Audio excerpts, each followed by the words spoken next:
Halo teman-teman, kita kembali lagi dengan pembahasan terong TOT, tanpa olah tanah. Ini terong yang saya ambil fotonya, sudah banyak rantingnya dan sudah mulai saya biarkan bunganya.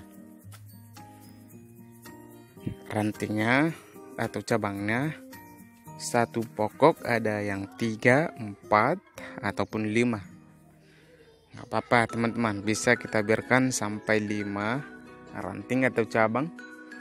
Nanti kita akan urus, kita pacu dengan pupuk, maka dia akan menghasilkan bunga dan lebih banyak berbuah. Sebab kalau rantingnya banyak, berarti dia akan memunculkan bakal bunga yang banyak juga. Nah teman-teman, ini terong kita bisa banyak rantingnya. Padahal hari itu saya jelaskan di video yang saya sebelumnya. Ini dari awalnya lahan hanya dibabat, kemudian langsung dilobang, dimasukkan kompos dan biji terong. Tapi rumusnya kenapa dia bisa bercabang banyak, dan kalau teman-teman perhatikan daunnya juga tidak kalah dengan terong-terong yang biasa kita lihat di bedeng berbaris banyak-banyak, yang mungkin bisa teman-teman lihat di internet ya atau YouTube yang lain. Kalau kita lihat di sana dalam penanaman terong itu dengan sistem bedeng. Nah kalau saya tidak mengikuti sistem bedeng karena menghemat biaya. Kalau kita membuat bedengan, biaya untuk membuat bedeng itu lumayan banyak. Kemudian apalagi kalau digembulkan lagi dengan siram pupuk kandang, maka akan membuat biaya yang lebih banyak.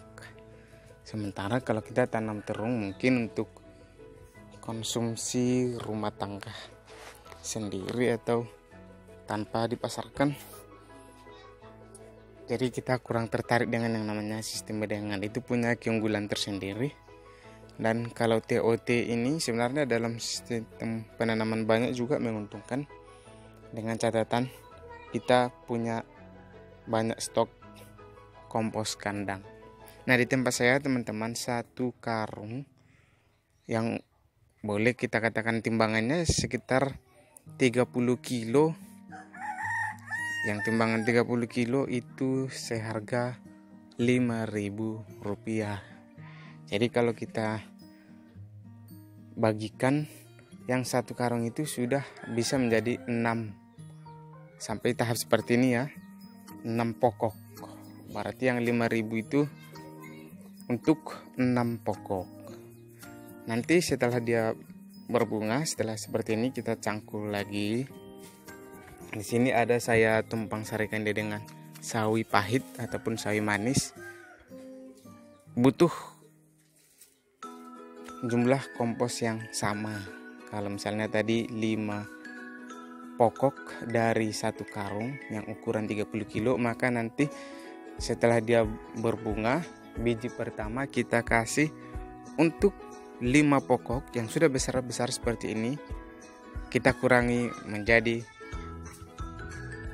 2 karung, berarti 60 kilo 60 kilo untuk 60 kilo untuk 5 pokok, berarti lipat 2. Nah, kalau misalnya takarannya mangkok-mangkok, satu mangkok waktu penanaman, setelah dia berbunga seperti ini kita kasih kompos untuk per pokok menjadi 2 mangkok misalnya, tergantung besarnya lubang yang kita buat waktu penanaman pertama. Tapi jangan banyak-banyak kali supaya mengirit pemakaian kompos kandang. Nah di samping itu kita kasih pupuk kimia. Sejak pemupukan pertama, kedua, ketiga sampai berbunga seperti ini ada rumusnya ya. Mungkin bisa ditonton di video saya yang lain atau belajar dari teman-teman yang lain.